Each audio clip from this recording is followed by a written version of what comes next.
All right, we are at 5 past the hour, so we're going to get started. And really a hearty welcome to you all. Welcome to the third session of this inaugural series entitled Making It Work. I'm James Van Wyk. I'm a board member of Princeton Arts Alumni, or PA2 as we call it for short. I'm an assistant dean for professional development at Princeton University. And we're so glad to have you here today or watching later on YouTube or other channels. The Making It Work series was created to answer a question I and other PA2 members had been asking recently, which was, how is that person making it work? How are they balancing creative work, and life? This session is entitled Portfolio Careers, and we have some experts who will bring their unique insights and creative ingenuity to who bring their creative and ingenuity and unique insights to their careers. In this session, we will explore a portfolio approach to work, thinking through how to leverage your skills along diverse fields to align your work with your core creative interests. But first, we want to let you know that this session is being recorded and will be shared as a part of a growing library of resources that PA2 is building. Be sure that you're subscribed to our newsletter and socials to find out more about this and to be part of future programming. It's been a long day for me, as you can tell, including our new fall 2025 alum to alum mentoring program. A note about that went out today. It's October 8th as we record this. And that is actually one of the projects that my partner in crime, Natalie Miller, who I'm about to hand over the microphone to, has been spearheading. Natalie, can you introduce us both to the mentoring program and to today's panel? Yes, absolutely. Thank you for passing it my way. The mentoring program is a quick shout out. I will put a link in the chat for us all now. The fall 2025 cohort is currently open, so you can participate as a mentor, a mentee, or both. We have over 50 participants already, so we're really excited for that process to start. You can sign up by October 15th, and you can be matched with a mentor or a mentee, as I just described. There's more information on this tab of our website, including a link to sign up as well. Great, I just dropped that in the chat for you all, and feel free to chat me if you have any questions as well, and I can answer throughout the webinar. Fantastic, so that's a little bit about the mentorship program, and thank you, James, for introducing us to the content and the topic of today's webinar series, and a special thank you to our panelists for being here and for all the participants as well. Today, our panel will take the form of 3 sections. First, what panelists have loved about their careers. Second, what they have learned from them. And third, what to look out for if you're pursuing a similar path. Then we'll have some time for questions. We have your questions from the form submissions ready to go as well, but feel free to drop any additional questions into the Q&A function found at the bottom of your screen. I'll give you a quick summary biography of all of our panelists and then turn it back to James to get us started. So starting off with Sadia.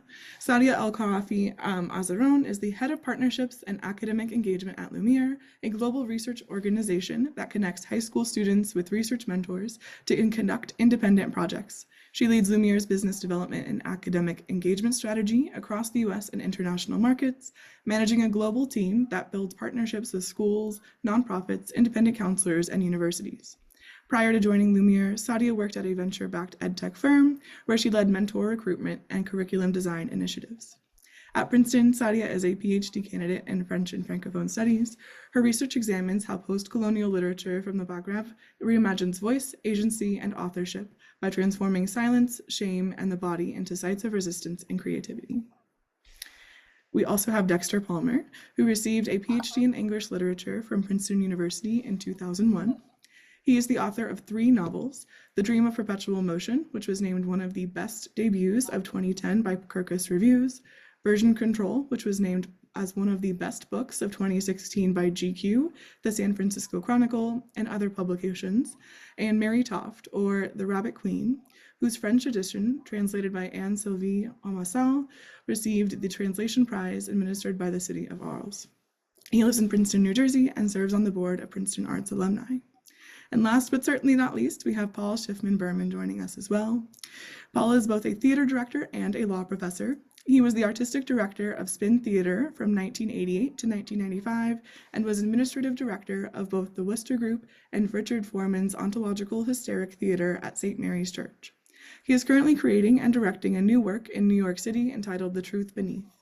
On the law side, Berman served as a law clerk to Justice Ruth Bader Ginsburg, has been dean of 2 law schools, and has been a law professor since 1998. He is currently the Walter S. Cox Professor of Law at the George Washington University Law School. Thank you to all of our panelists for being here. I'll hand it back to James to start our conversation. Okay, so inspiring start just by hearing from Natalie about our panelists and all they've accomplished and are juggling in their portfolio careers. A brief word about portfolio careers. So I meet with upwards of 350 to 400 PhD students and PhD holders a year in one-on-one conversations. And one of the key themes we talk about is not thinking of careers as a bucket you jump into post-PhD, but thinking about post PhD, what 6, 8, or even 2 or 3 things do you want to put your passion to work in? So, for example, I'll often challenge graduate students to think about the kinds of boards they would want to sit on, or the kinds of things they would want to build post PhD.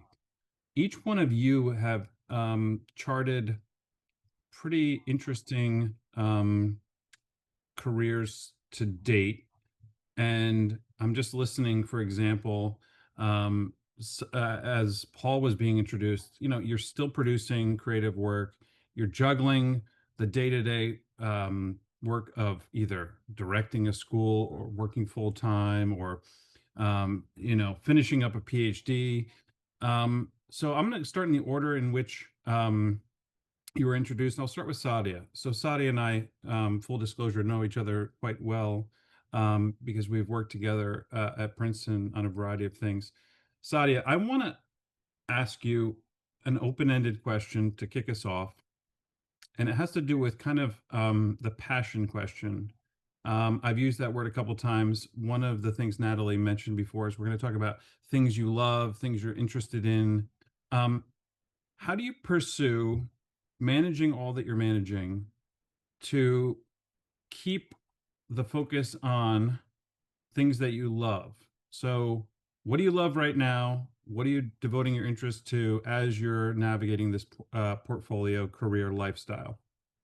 Absolutely. Thank you so much for the great introduction. And thank you guys for having me tonight. Super excited to contribute to the conversation. I think it all started sort of by accident. As a PhD candidate, I was looking for other opportunities where I could get engaged and also earn some income as my PhD stipend was coming to an end. And through networking with other PhDs and graduates from Princeton, I ended up finding out about this organization that connects students with PhD students with high school students to conduct research opportunities together. So it started with this passion working with students, mentoring students, and obviously research, which is the obvious thing that all of us PhDs do. And slowly, as I got involved with that team, I started learning a lot more about business, partnership strategy, growth, and it kind of sort of this new passion came about. I loved thinking strategically about potential ways to take the team forward, to create new products, to think about how to engage other stakeholders in the work that we were doing. So kind of one thing led to the other. A few things that have been persistent for me is working with students and being involved in education to some capacity, which I still do. But now I'm able to also bring into it this passion for thinking about growth and business development, managing various team members from different backgrounds in different fields, and then also just thinking very strategically about problem solving, which has always been something that I enjoyed doing in my involvement outside of the classroom and outside my department at Princeton. I was part of many boards, many committees, always engaged and thinking through organizing programming and getting involved to bring the voices of graduate students to the administration. And that sort of kind of all melted into this new opportunity at the place where I work right now. And what I love about what I do is the ability to be many things at once. So kind of this multifaceted, I guess, existence of mine. I'm not just one thing, I'm many things. Like I am a parent, I am also an educator, I am also a business leader, I am a manager, I'm a colleague, and I'm a researcher. So just this ability to do many things at once and be proud of it is I think pretty cool. That's really great. I love be many things at once, multifaceted, and the idea of serendipity. You said, some of these things happen by accident.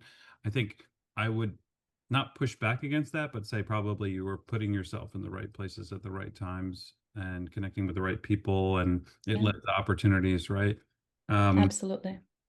we'll come back to you, Sadia, because I want to hear a little bit more about some of the attendee questions that came in advance, and I'm going to prompt you all now, attendees, to send us your questions using the Q&A function or the chat.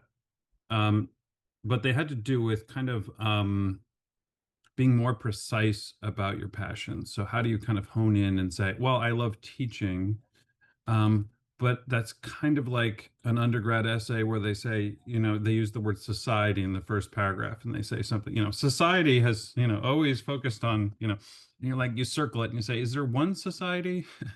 um, teaching, as you've discovered, can take manifold forms, right? And so as you kind of articulate to yourself your passion for teaching and the aspects of teaching that you enjoy, for me, grading was always so painful. I would have to grade an essay and then give myself like a Snicker bar or something just to say, all right, you've done this essay. Now you can move on to the next one.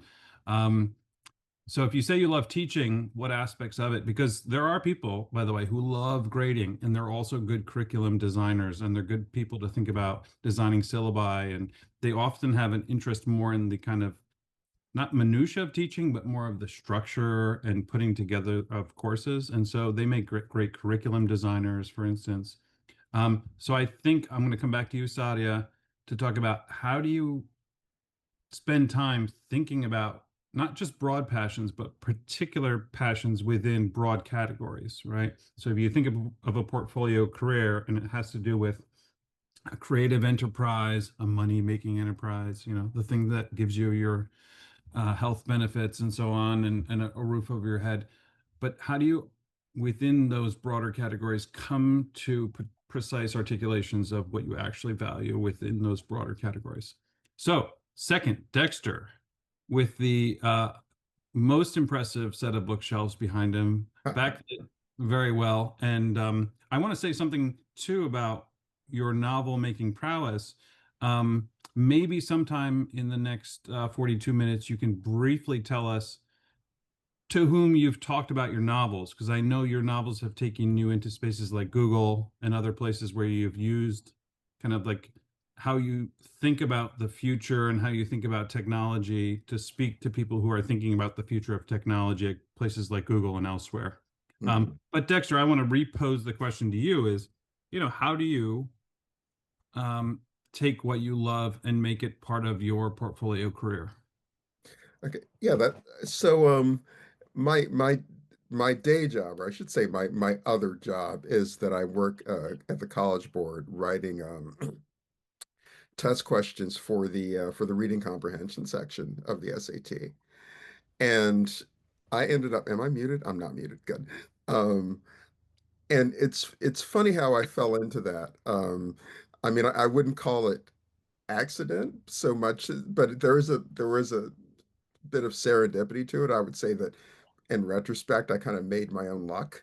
But when I finished my PhD, I had also finished a draft of a novel, which turned out to be my first novel that had gotten far enough that there was like a sunk cost fallacy where, I may as well like try to get it published. And I kind of got like just about headhunted to write to work in standardized testing at I was at Educational Testing Service at the time. And one of the and there were two things that were appealing to that. First is like the entirely practical aspect of the fact that like this job would give me a predictable check every 2 weeks, whereas like money from publishing comes in lump sums at random times. And the other one was that it would allow me to do a lot of research in disparate subjects. Like one of the authors I wrote my dissertation on, William Gaddis, during much of his career, he was a fact checker for the New Yorker. Um, and my books tend to be about like weirdly disparate subjects. One is a historical novel, one deals in part with gravitational wave research and things like that. So the two things that appealed to me were that I could do the sort of make the work do a double duty. Like writing could feed the one thing and then the research could feed the other thing and sort of move back and forth. And I've been doing that for a number of years now. I've moved eventually from ETS to the College Board where I'm like pretty settled. So Oh, that's great. And I want to come back to you. I love this idea of mutually reinforcing, kind of how you don't see these as maybe so distinct from one another, but they mutually reinforce each other. That's really important. I want to come back to you, Dexter, and I'm going to prime you now to think about the tactics you have for your writing practice, given that you have a 9 to 5. mm, Because we do sit on the board of PA too, so I happen to know one of your strategies, and maybe you can share that one and maybe some others that I don't know about.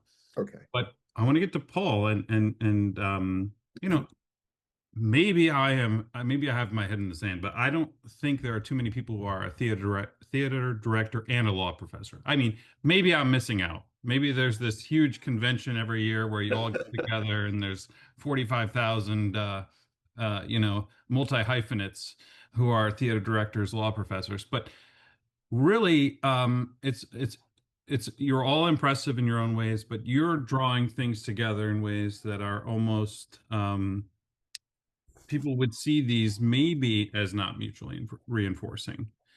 But same open-ended question: how do you balance what you love, your passions, with a quote unquote day job? So, like Dexter, I think they actually are mutually reinforcing.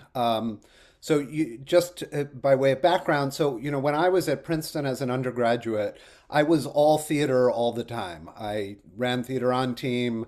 I directed, 20 shows. All I did was theater. I mean, obviously, I did a thesis and did the academic stuff, but really all I did was theater.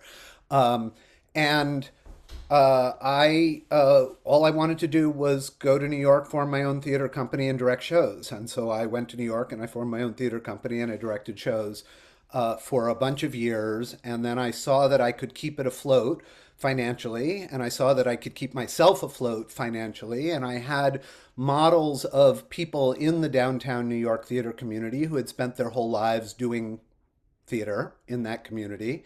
And I thought, okay, I'm now doing what I always said I wanted to do with my life. Do I want to keep doing that?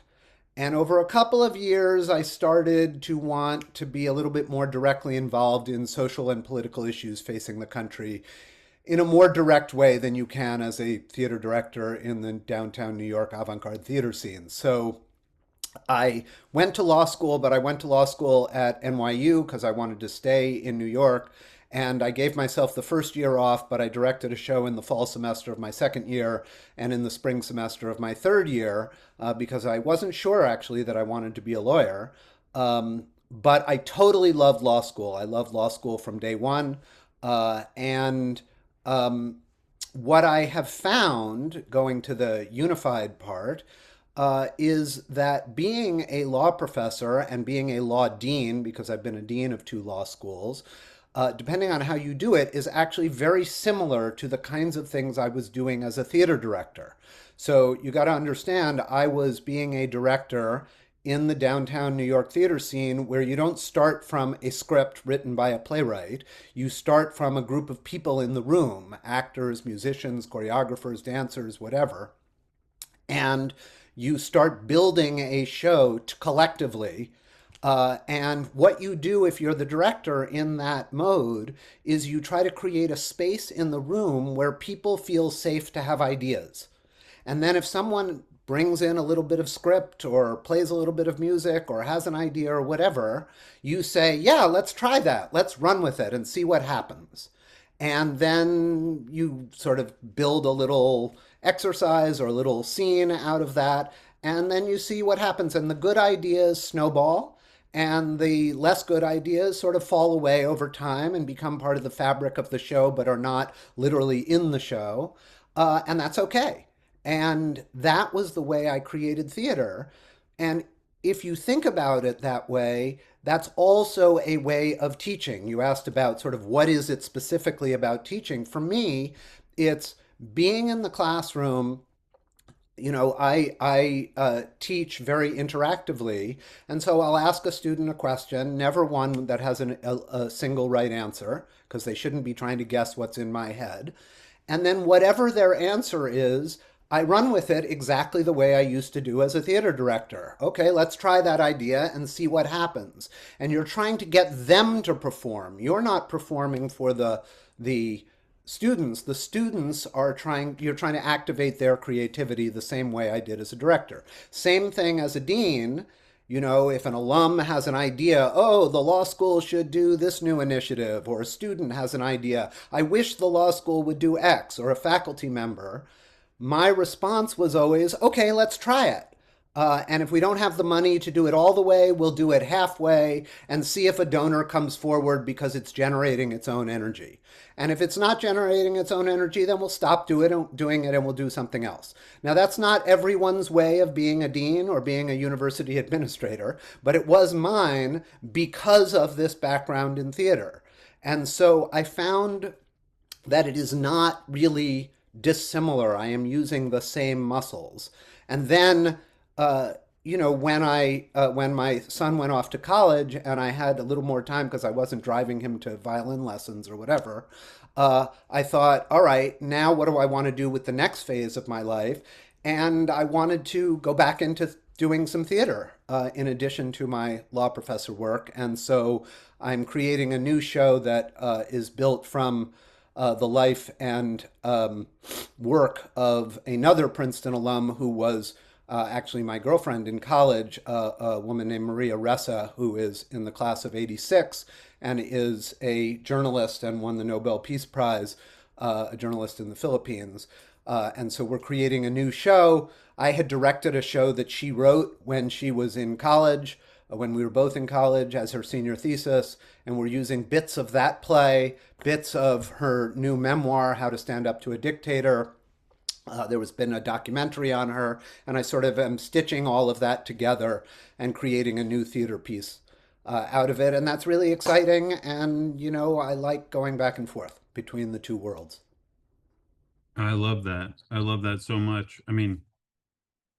What there's so much to unpack in what you just said. But one of the things that's really important to me as somebody who thinks a lot about the future of, the professoriate and people who are going to be in the classroom is how we think about teaching. And one of the ways you described it is, I'm not there to perform. They are there to perform. I'm there to activate their creativity.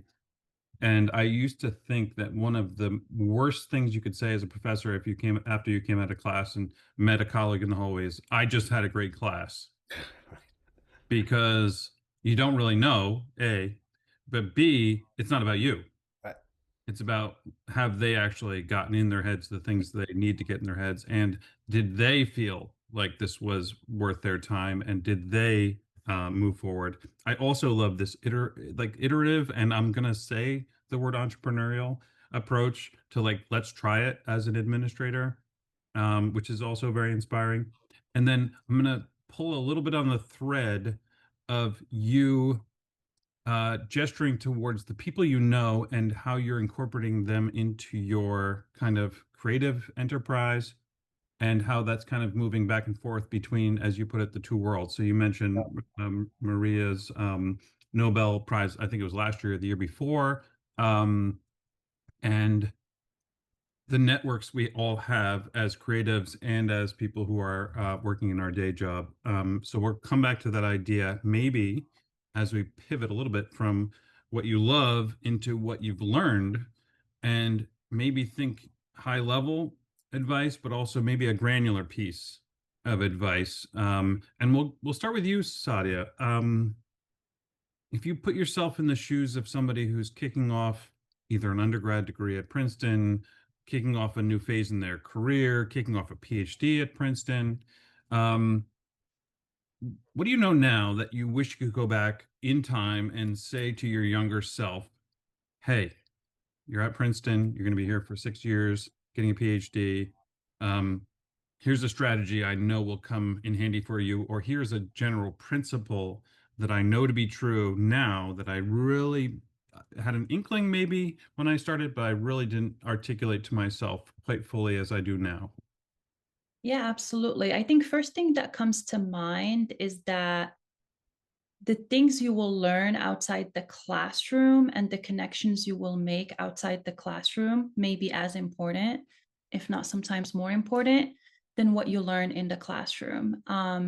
I think a lot of what I did by being part of various committees and extracurriculars, as well as taking part in various fellowships with your office, taught me a lot more and brought a lot more insight to what I was good at, in addition to, of course, enjoying analyzing text and recognizing patterns and, writing about it and building good narratives. And I enjoy storytelling. So that's where my literature sort of inclination comes from.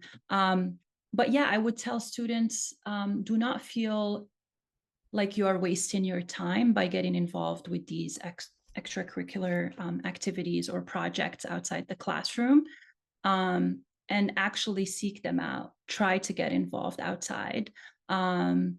And a lot of my peers, when I started my PhD, really emphasized the importance of publishing, of going to conferences, of really getting close to certain professors to get ahead.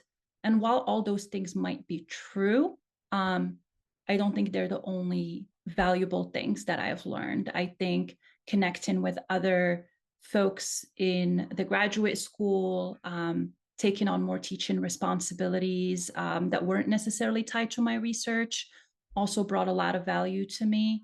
And then also sometimes just going to events and enjoying things that weren't tied to what I was studying also brought a lot of value to my time at Princeton. Does that kind of answer the question? Yeah.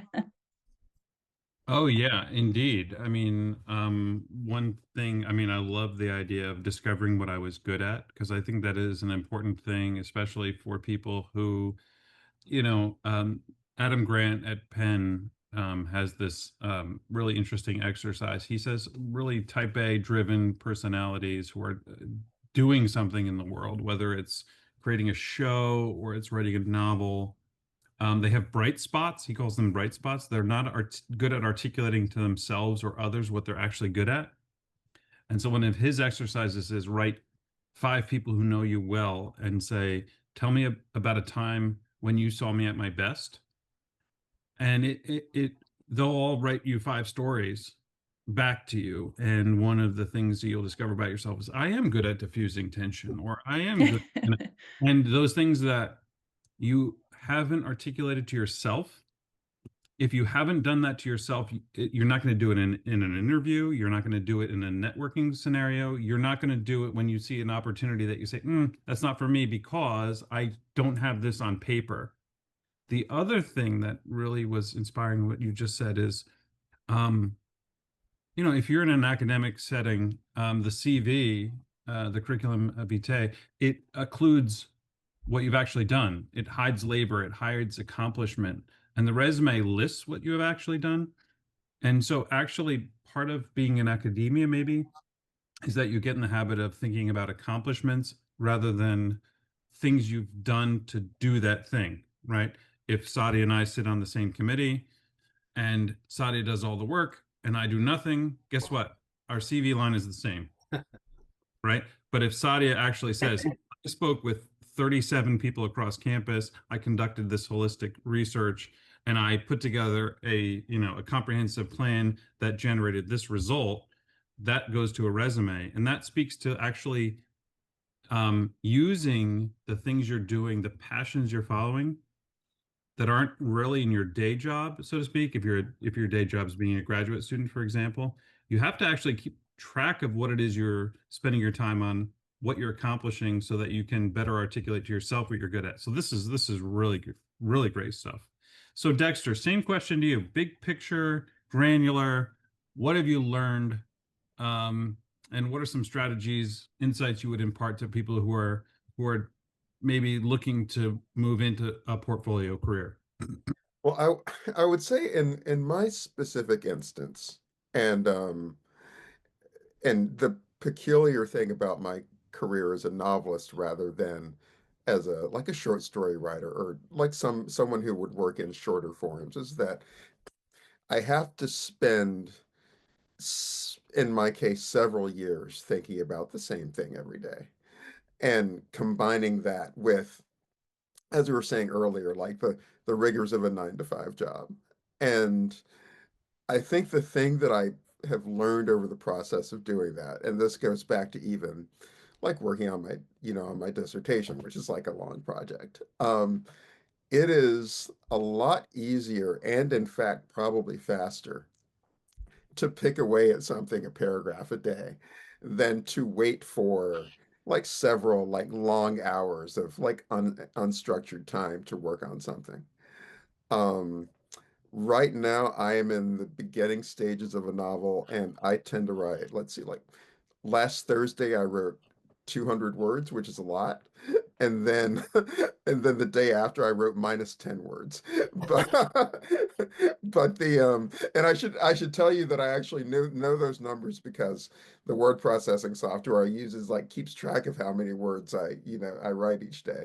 What do you use, if you don't mind? Scrivener. Scrivener, yeah, that's what I was Yeah, thinking. yeah, yeah, yeah. And I also have like a perspective, like a due date that would be nice to have it done, and so it tells me how much I need to do each day.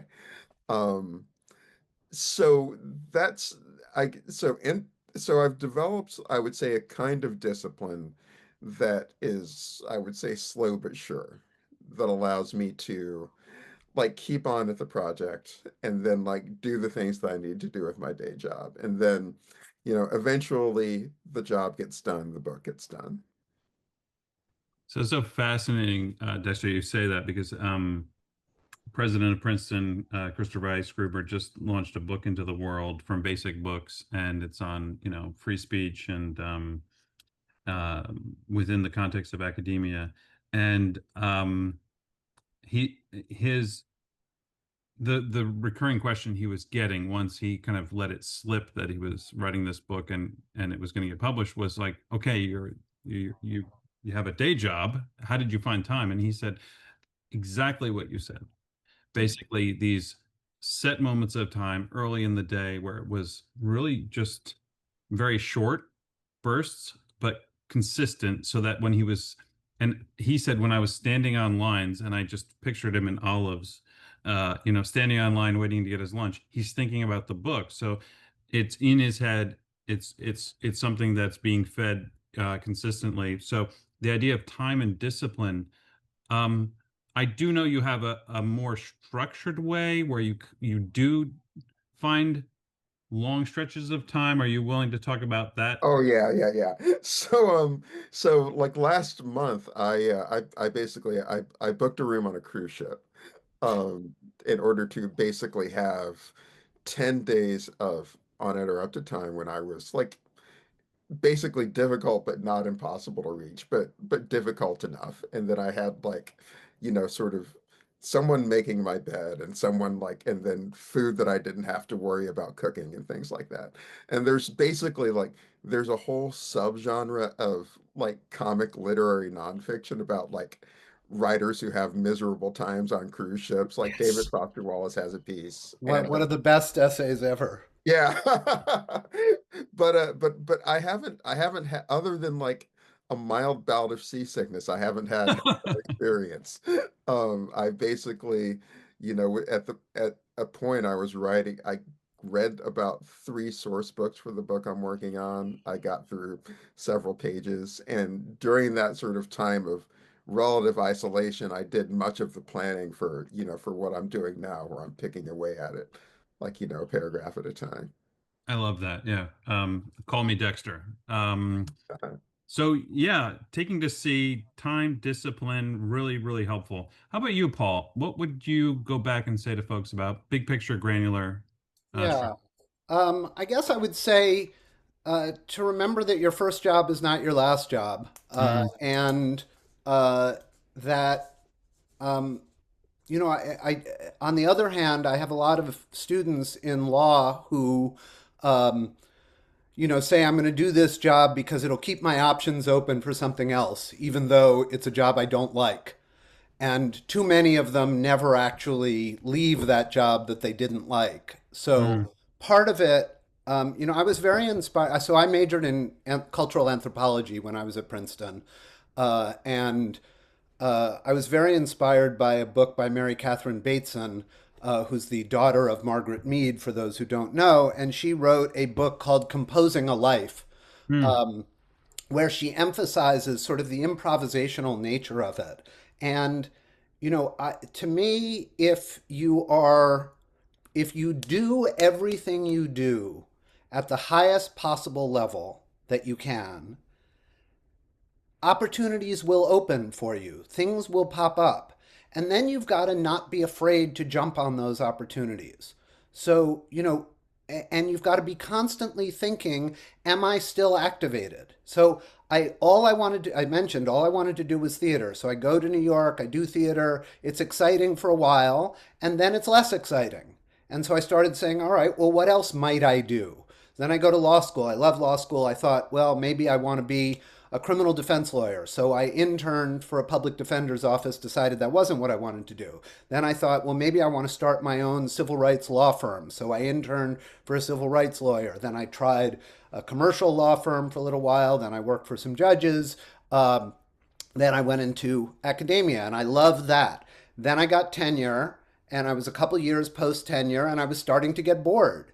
And out of the blue, Arizona State University calls me. I was at the University of Connecticut at the time. I was only 41. And they said, are you interested in possibly being our dean? And I hadn't really thought about that. I had never been to Arizona.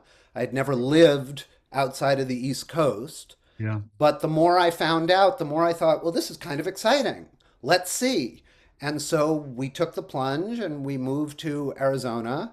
And then I did that for a few years. And then George Washington University contacted me to be the dean there. Then online education started to become a big thing. And the president of GW said, how would you like to be the next vice provost for online education and academic innovation? And I thought, well, that sounds cool. That's sort of more fun than being a law dean for yet another year. I've already done it for 5. So I go and become vice provost for 3 years. Then I got tired of being an administrator. Then being a professor was fun again. And so then I went back to being a professor. Then, as I mentioned, my son goes off to college, and I start thinking, you know, maybe I can direct again. So now I'm directing again. And so this idea that your life is sort of improvisational and you can jump on things each time and not be afraid. I know, you've got to obviously make a living and all of that. But if you stick too long in a thing that's not making you happy, then you're really not activated. And I guess the other thing I would say, which goes to the question you asked as a follow up, is try to work with people that you like and Mm, that you feed off of. And so, I had this theater company and these performers that were, and designers and so forth, and we kind of grew up together. And I have stayed in touch with all of those people. And those people are now, some of them are now involved in the new work that I'm doing. Some of them, even who left theater, are now coming back to it with me. Um, and so, trying to stay connected to people that you really love working with. I talk to a lot of young theater artists who are going to New York, and they spend way too much of their time waiting on tables and literally waiting for the next audition or for somebody to give them permission to be an actor or to be a director or to commission their play or whatever it might be. And what I always thought was great about the downtown New York theater scene is just find some people who like to write and find someone who likes to direct and find a few actors and just get together and start doing it. And if you don't have enough money to rent a theater, do it in someone's backyard or do it in a basement or do it wherever, or just work on it and see what happens. But then at least you're being an actor. You're not waiting on tables and waiting to be an actor. You are actually doing it. And so the more you can get people who you want to work with and just start doing stuff, even if it's not for pay, even if it's, volunteer or on your own time or whatever, at least then you're being activated and things will pop up. Because if you start generating an energy and everyone's really excited, particularly nowadays, you'll create a show on YouTube, you'll create, something on Nebula or Twitch or whatever it might be. There's lots of opportunities now. So if you want to have a creative life, you can do that and you don't have to wait for some power that be to hire you to do that. And so I think the combination of always recognizing that there are more opportunities out there, that you're not tracked, that you can pick something else, and that you should watch for those opportunities and not be afraid of them. And then, secondly, that you can actually do it now as opposed to waiting to do the thing when someone gives you permission or hires you to do it. Oh my goodness. Okay. So I'm going to add, am I still activated, to one of the questions that I encourage graduate students to ask themselves, because the questions I often will ask them to ponder at a coffee shop. I say, go away from your workspace. Don't be in your carrel. Don't be at home. Or what would I do if I knew I couldn't fail? And what would I build if I knew I would be successful building it? And who do I want to build something with? Right. And so if you think of, I still say the word Rolodex, and I think it's like increased, The but students don't know what you're talking about. exactly. It's like saying abacus. If you go through who you would want to build something with, and then you think about what you would build if you knew you couldn't fail, and then what would you do if you knew you couldn't fail on your own, those are scary questions, right? But I am I still activated as a binary question. It's a yes, no. It's touching base with yourself to say, like, am I just doing these kind of ritualistically now, these actions, and I'm not actually growing in this role, and I'm not finding, the energy is not rising every time I go into this space. In fact, it's just flat or decreasing. I love that question. There's so much there. I love the idea of composing a life. Annie Dillard, the poet, says, "How we spend our days is, of course, how we spend our lives." And it's like one of those lines where once you hear it, you're like, "Of course," but it is true, right? You started your comments by saying the job you have now is not the job you'll always have, right? You're not locking yourself into one track, one particular course, and touching base with yourself is an important part of this, is what I'm hearing from you. But am I still activated? And then who am I around every day, right? If you're waiting tables, you are not viewed as a collaborator in most restaurants that I've been at. Anyway, so we're getting some questions in from the audience. I want to encourage you all to continue to send them in. I'm going to go to BC, who asks, or starts with a word of thanks. Thank you so much for this panel. I think this is an important question because it has to do with energy and it has to do with being activated, right? I would be interested, BC writes, in learning how you all deal with exhaustion, juggling several careers and a working class survival. So how do you all manage and not get exhausted? or deal with the exhaustion? Maybe we'll start with Dexter this time, or Paul, if you want to jump in. I see you're still unmuted. I mean, Well, I, that's a hard one for me. So I run on adrenaline. I have a huge amount of energy and I do things quickly. And so I tend, frankly, not to get exhausted. I don't know why I don't. I will say, though, that when I have, when I'm on an airplane or a train and I can't do anything else, I fall asleep right away. So maybe that's how I deal with being exhausted. But mostly, I'm a bit of an extrovert, so I'm energized by being with people, and I'm energized by being in these collaborative environments. That's sort of what a theme of what I've been saying so far, and so that gives me a lot of adrenaline. Even this panel gives me energy. And this is on Zoom. So so I'm going to get off this panel and I'm not going to like crash. I'm going to get off this panel and be excited to do something else with the rest of my evening. It's not a great answer for someone who doesn't have the same biorhythms that I do, but that's my answer. Well, I think it's a fair answer because as I am an ambivert, I can perform extroversion. Right now I'm performing it rather than, so I will get off this and be like, you know. Um, but I would say that I have gotten better over the years at identifying the spaces that do bring me energy, and those spaces are not small talk. Those spaces are like these kinds of conversations get me energized, right? The conversations where I'm like learning, I'm sparking new things in my brain. Sadi or Dexter, how do you manage exhaustion?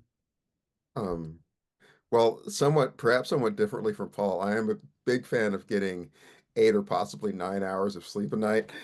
And so I tend to, and this is something that I've gotten better at over time, sort of structure things so that I know the limits of what I can get done well in a particular day.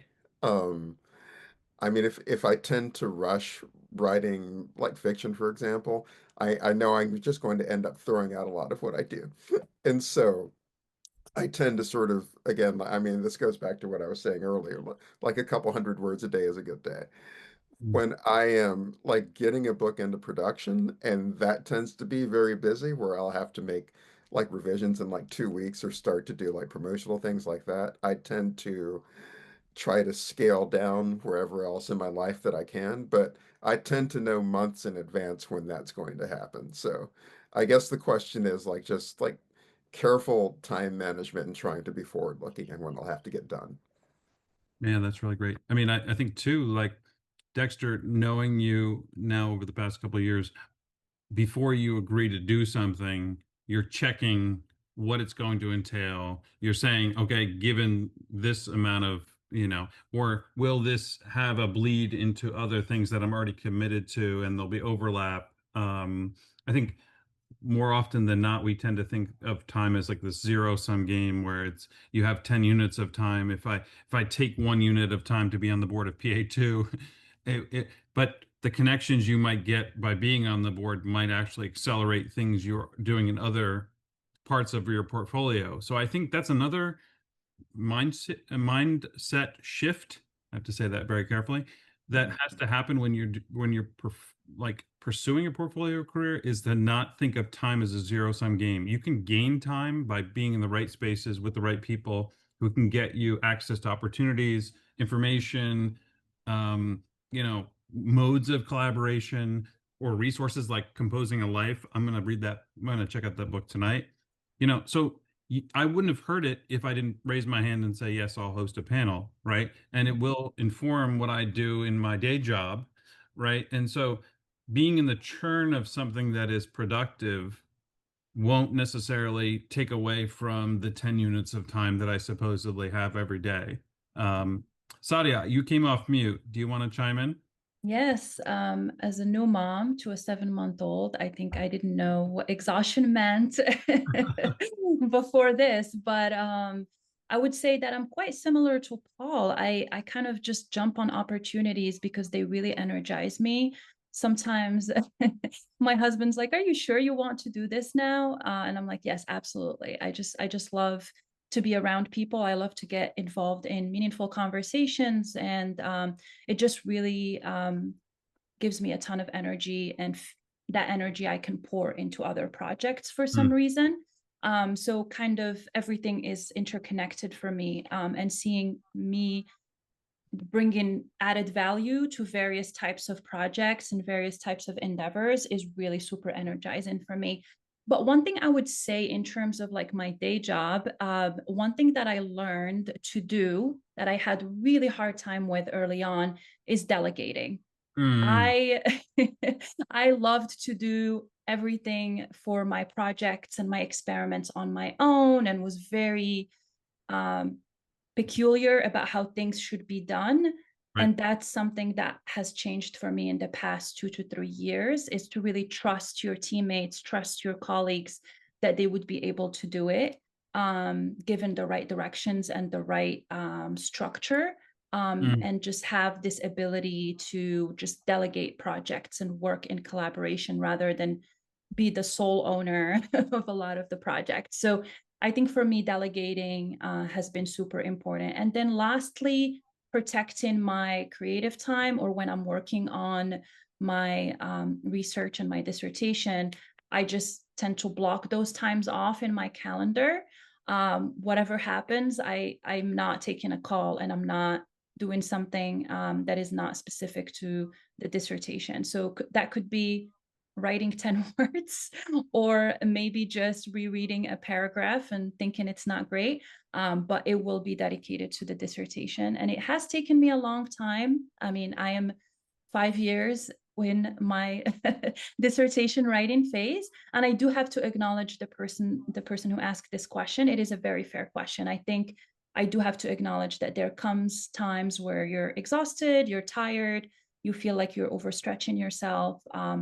But I think at the end of the day, I feel happy with everything I've done, and I think I made the right decisions.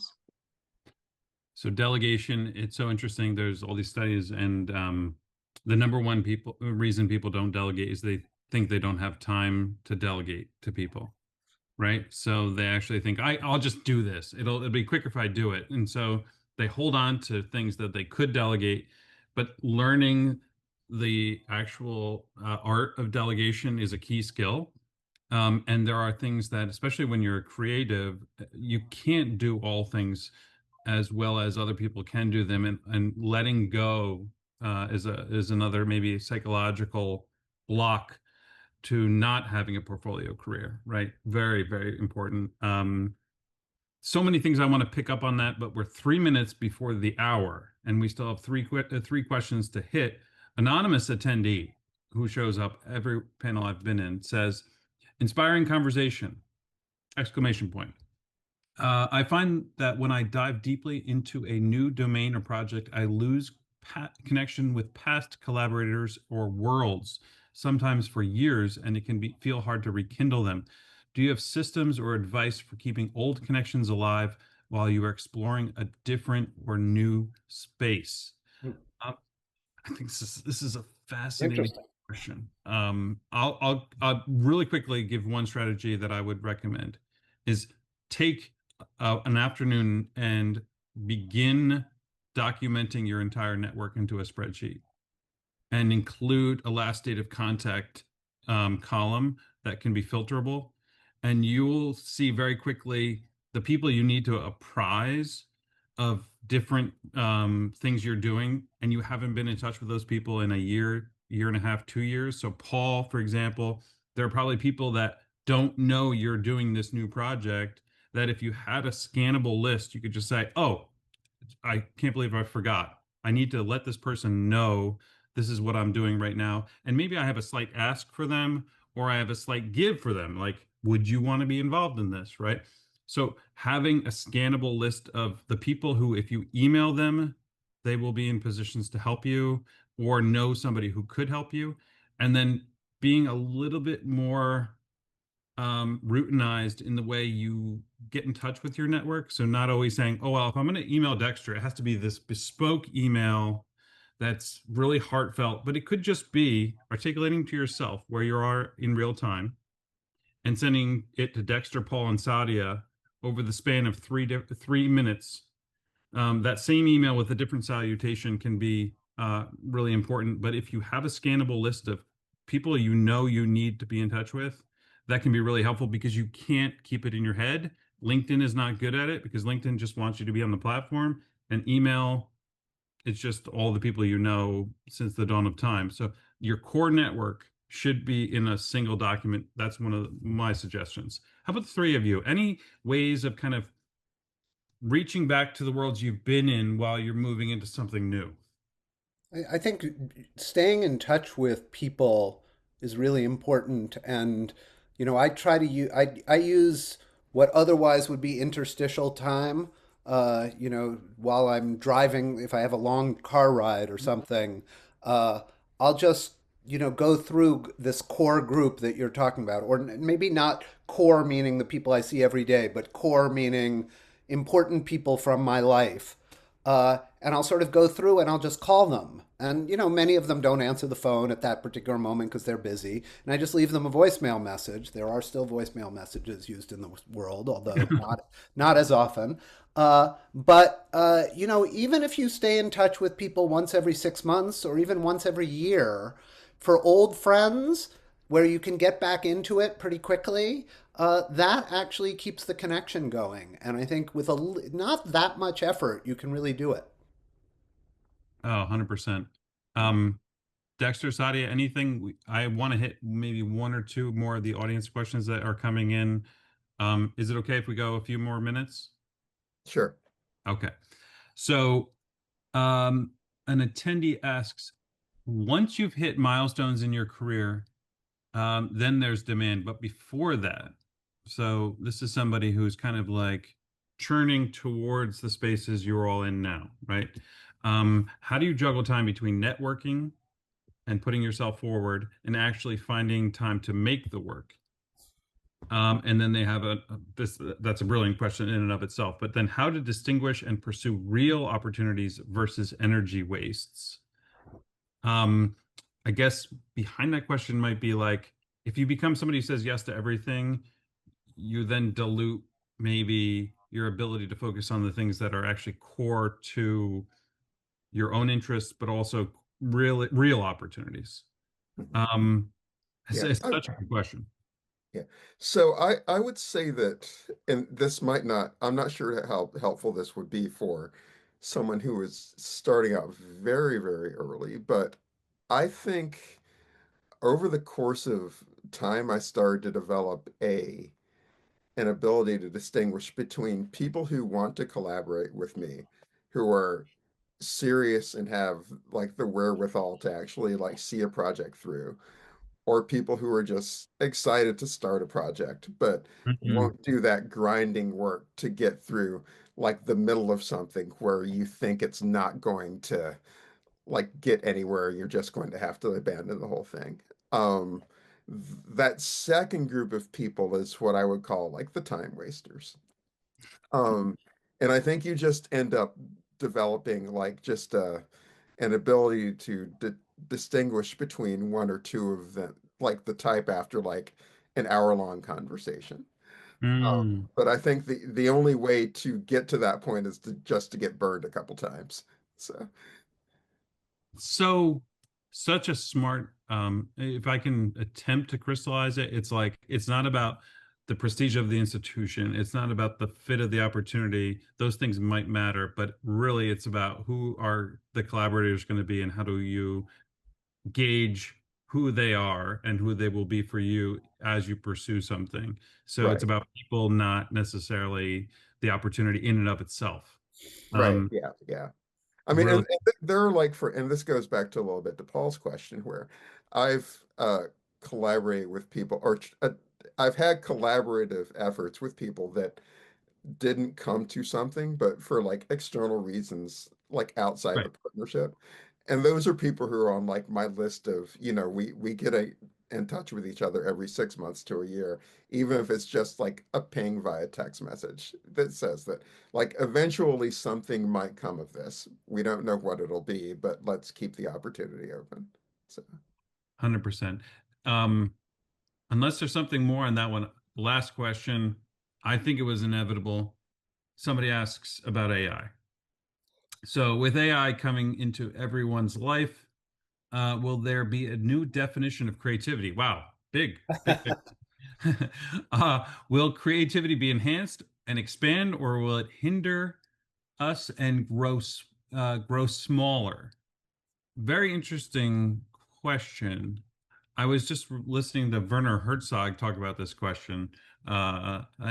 He had some very interesting things to say about it. But any shoot from the hip responses as we move toward a close about the relationship between AI and a portfolio career, and maybe is it part of your portfolio of skills that you're using to pursue a portfolio career? Wow. Well, I'll take a shot at it. So, I'm neither one of those people who thinks that, technology is totally going to change everything all the time. Obviously, some technological innovations, like cell phones, have changed everything in a lot of ways. But I'm also not one of those who thinks, it's the death of society. Also, I guess the worry is there are a number of worries. One is the concern just about not being able to tell real facts from fake facts, and Mm, where is it that AI is going to get the data in order to tell us things. So there is certainly that worry, and I think there's the worry, particularly on the writing side. A lot of students think that the point of writing is to produce writing, whereas the point of writing is the thinking that goes into the writing. And so, AI is great at producing text, but it's obviously not thinking, and it doesn't substitute for thinking. And so the question will be, it's fine for certain kinds of tasks. I use it, and it's totally fabulous. But I think, to the extent that we think that it's thinking, or that it replaces thinking or idea making, um, I think that will dumb us down, maybe in some of the ways that social media has dumbed our attention spans down. And so that is a concern long term. But if it's a tool that we use that deals with some of the tasks that, frankly, human beings aren't that good at, um, and it does better, like pattern recognition or hmm whatever, hmm hmm I think that's fabulous, and obviously could lead to earth-shaking and earth-changing innovation. Yeah, very interesting what you said there about writing in particular, because I want to tie it back to what you said about what you learned in your theater background that you took into law school, because we often think that we talk about transferable skills maybe ad nauseum, but actually, if you think about the ways you're learning by doing something, and writing is a techno. Walter Ong said this. He was a scholar of oral cultures, and he said writing is a technology that structures thought or thinking. And one of the best writers on writing says writing you write not to figure out what you know, but you writing leads to thinking, not the other way around, right? So if we're using it as a part of our creative process, but not relying on it to produce the thing, that's akin to what you said. I want to pull that out as we head toward the close. You said, I don't see these worlds as disparate. I took what I learned in that world and I brought it into being a law student, then a law professor, then a dean. Um, I think it's so important that um, if I were to hazard a guess or an answer to this question, I would say the next great economy is going to be the creative economy, because so many of the hurdles to entering the creative life can be managed by AI. And so maybe AI will enable more of us to move into portfolio careers in meaningful ways. And so I do have really a little bit of a doomsday, the sky is falling sometimes, but I do think you gestured toward it yourself a little bit, Paul, by saying that, it can handle some of the tasks that we're not good at.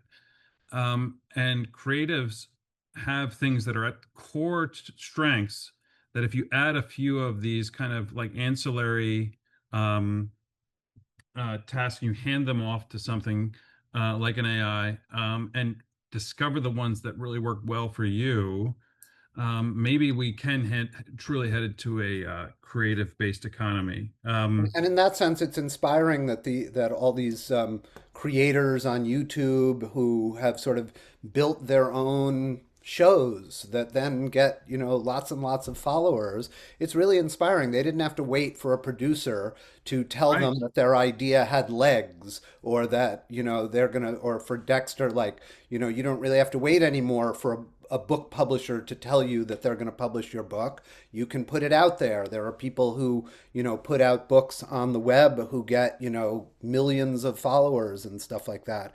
That's pretty exciting. There Yep. are obviously downsides to it also, but it's exciting that you don't have to wait for some authority to tell you that you can do the thing. You can just Mhm. do the thing.